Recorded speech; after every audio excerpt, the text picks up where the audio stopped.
साथियों, स्वागत आप सबों का। और एक बहुत बड़ी खबर इसको कह सकते हैं। जिस प्रकार से जो कन्फ्यूजन था, संदीप सौरभ, आपको मालूम है कि पालीगंज के माननीय विधायक, जिन्होंने लगातार प्रमुखता से एसटीईटी 2019 के मुद्दों को उठाया है, सड़कों तक इन्होंने आकर के और जिस प्रकार से एसटीईटी कैंडिडेट जो क्वालिफाई है उनकी बातों को रखने का प्रयास किया है। और इन्होंने अभी थोड़ी देर पहले अपने पेज पे अपडेट किया, लगभग 40 मिनट पहले, कि कल शिक्षा विभाग के अपर मुख्य सचिव से संजय कुमार जी से इन्होंने जो मुलाकातें की, और मुलाकात के बाद कई प्रकार की जो बातें निकल करके आई हैं। विभाग अपनी गलती को एक्सेप्ट कर रहा है और यह मान रहा है कि विभाग से बहुत बड़ी गलती हुई है। देखिए आगे क्या कुछ इन्होंने लिखा है कि कल शिक्षा विभाग के अपर मुख्य सचिव संजय कुमार से मिलकर के मुलाकातें की गई, और मुलाकात के बाद जो पालीगंज समेत बिहार के समस्त शिक्षा व्यवस्था पर चर्चा हुई। और पालीगंज में डिग्री कॉलेज का निर्माण, कटका उर्दू मध्य विद्यालय को उत्क्रमित कर उच्च माध्यमिक उर्दू विद्यालय करने, पालीगंज के जर्जर भवनों और स्कूलों को दुरुस्त करने, साथ ही एसटीईटी 2019 बहाली के संबंध में बात हुई। पालीगंज की शिक्षा व्यवस्था के संबंध में इनके प्रस्तावों पर विभाग ने संज्ञान लिया, और आगे क्या होता है ये संघर्ष जारी रहेगा। ये बातें से ज़्यादा इंपॉर्टेंट अब नीचे की बातें हैं कि एसटीईटी 2019 के संबंध में इनका जो इस बात पर था कि सरकार को विज्ञप्ति का पालन करते हुए नियोजन के बजाय नियुक्ति करनी चाहिए, बिल्कुल सही, तथा निर्धारित सीटों के साथ मंजूरी प्राप्त शिक्षकों के शेष रिक्त पदों को जोड़कर क्वालिफाइंग छात्रों को भी नियुक्ति दी जाए। मेरिट लिस्ट में आने वाले और क्वालिफाई करने वाले दोनों के साथ इस रास्ते से न्याय होगा। बिल्कुल यही एक रास्ता है जो लगातार मैं बोल रहा हूँ कि सीटों को ऐड करके ही मैक्सिमम लोगों को जो है वो आप न्याय दे सकते हैं, अदरवाइज ये न्याय नहीं होगा। आगे देखिए, हालांकि सीट बढ़ाने की बात पर विभाग सोच रही है, लेकिन नियोजन की जिद पर सरकार और विभाग पूरी तरीके से अड़ी हुई है। इतना तो तय मानिए कि अब ये जो बातें हैं विभाग की ओर से एकदम जोर डाला जा रहा है कि भाई नियोजन ही होगा। चलिए नियोजन ही होगा मान लेते हैं, लेकिन सीटों का क्या? तो सीट बढ़ाने को लेकर के विभाग सोच रही है, और ये एक ऑफिशियल जो कि एक माननीय विधायक हैं जो कि प्रमुखता से इस बातों को उठाए हैं, उनके द्वारा कल प्रधान सचिव महोदय से मिलने के बाद जो है ये बातें रखी गई हैं। इसलिए मैं लगातार कहता हूं कि आप अपने दबाव को कम मत करिए। सीट बढ़ाना ही होगा विभाग को, कोई ऑप्शन नहीं है सरकार के पास, उन्हें सीट बढ़ानी ही होगी। जो कई तरह की जो नकारात्मकता आपके अंदर आई हुई है आसपास के माहौल से, उन सभी चीज़ों से निकलते हुए पॉजिटिव चीज़ों को लीजिए और एनर्जी के साथ, पॉजिटिव एनर्जी के साथ लगिए, क्योंकि अगर दबाव कम होता है तो प्रॉब्लम ज़्यादा होगी। इसलिए दबाव बनाइए, सीट बढ़ाइए, नौकरी पाइए वाली स्थिति को आप लोग ऑब्जर्व करने का प्रयास करें। साथ ही साथ जो इन्होंने यह भी बताया कि विज्ञप्ति का हवाला देने पर वे विज्ञप्ति को भी अपनी गलती ही मान रहे हैं, यानी कि नोटिफिकेशन को भी जो है विभाग अपनी गलती मान रहा है। विज्ञप्ति से उल्टा जाकर वे इसे प्रतियोगी परीक्षा के बजाय योग्यता परीक्षा मान रहे हैं। ये विभाग ने एक्सेप्ट किया। उनके अनुसार विज्ञप्ति में सरकार से गलती हुई। संजय कुमार जी के अनुसार नोटिफिकेशन में ही सरकार से गलती हुई और 12 मार्च के परिणाम में और उसकी घोषणा में गलती हुई। ध्यान से समझिएगा इन बातों को। नोटिफिकेशन में गलती होती है, फिर 12 मार्च के परिणाम में और उनकी घोषणा में गलती होती है, और 21 जून के मेरिट लिस्ट परिणाम देने में भी उनसे गलती हुई है।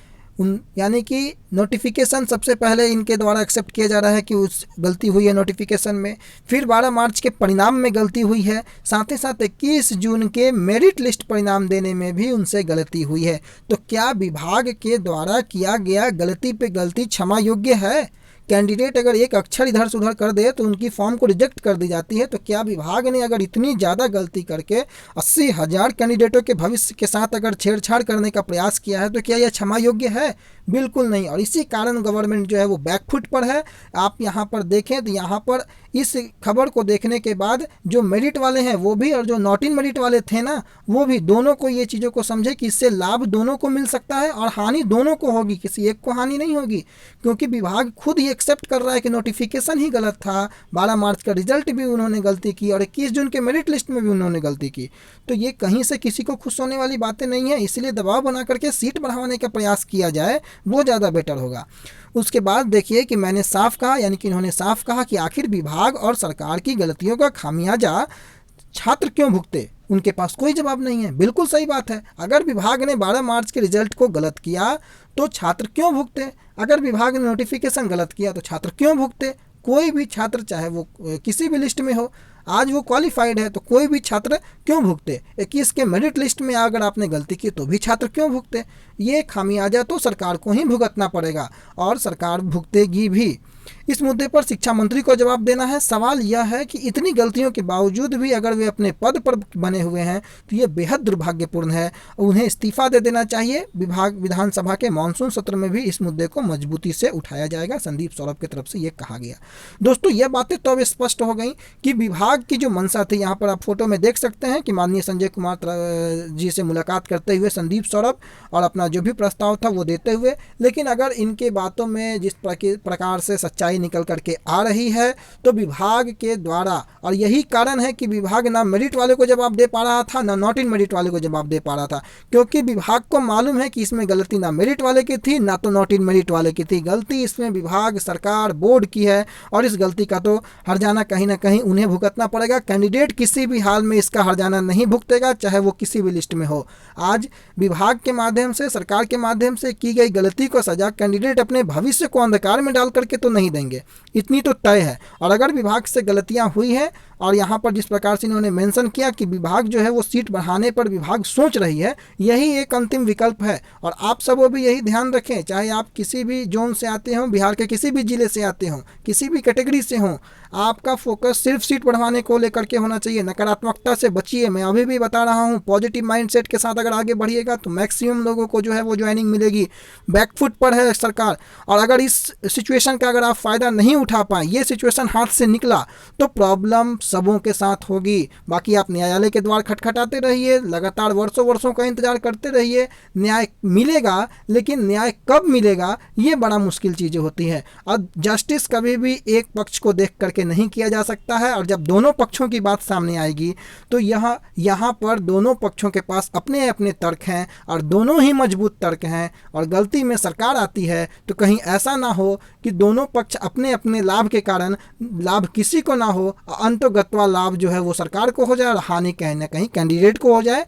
ये चीज़ों से बचने के लिए आप सभी एक बार अथक प्रयास सीट को बढ़ाने को लेकर के, क्योंकि यहाँ पर आप देखिए क्लियर सीट बढ़ाने पर विभाग विचार कर रही है और इन्हें करना ही होगा। अंत में जिस प्रकार से आप लोगों का सहयोग लगातार मिला है, एक बार पुनः कि आप लोग एक बार फिर जोश के साथ, उमंग के साथ इस मुद्दे पर लगें, और सीट बढ़ाने को लेकर के जिस प्रकार से आज भी कई लोगों के माध्यम से हैशटैग चलाया जा रहा है इंक्रीज एसटीईटी सीट्स को लेकर के, आप सब उसमें हिस्सेदार बने। घर बैठ करके नकारात्मकता के साथ जीने से अच्छा है कुछ सकारात्मक सोच लेकर के आगे बढ़ें।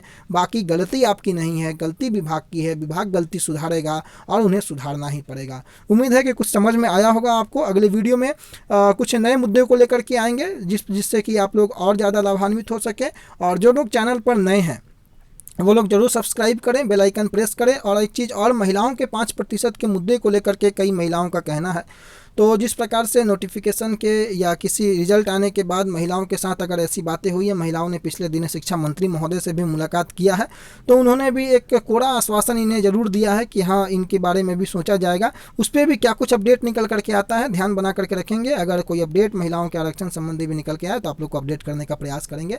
लेकिन फिलहाल के लिए इतना ही कि जिस प्रकार से एसटीईटी का मामला उलझते जा रहा है, प्रयास सबों को मिलकर करना है। जो लोग वीडियो सुन रहे हैं कि आपके प्रयास के बिना ये कुछ नहीं होगा।